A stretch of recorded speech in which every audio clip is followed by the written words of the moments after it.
Rolls-Royce makes the most luxurious cars in the world. And the richest people in the world dream of owning a Rolls-Royce. But surprisingly, this luxurious Rolls-Royce was started by a boy whose entire childhood was spent doing child labor in poverty. The story begins in 1863.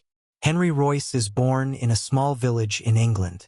When Royce was only 4 years old, his father's business was ruined.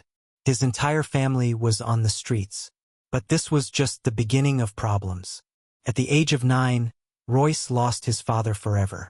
Because of this, his mother had to work as a maid. And Royce started delivering newspapers. Till now, Royce's future was filled with darkness. But at the age of 14, a turning point came in his life.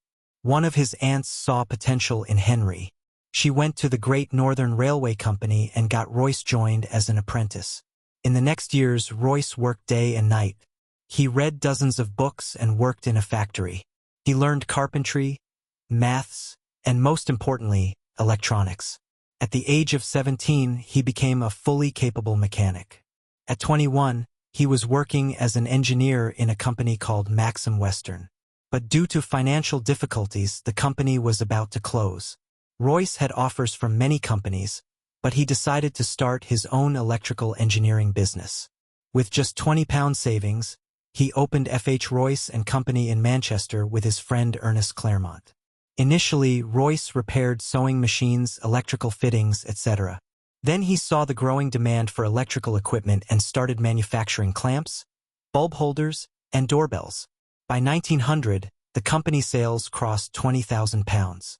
Everything was going well until foreign companies entered the British electronics market.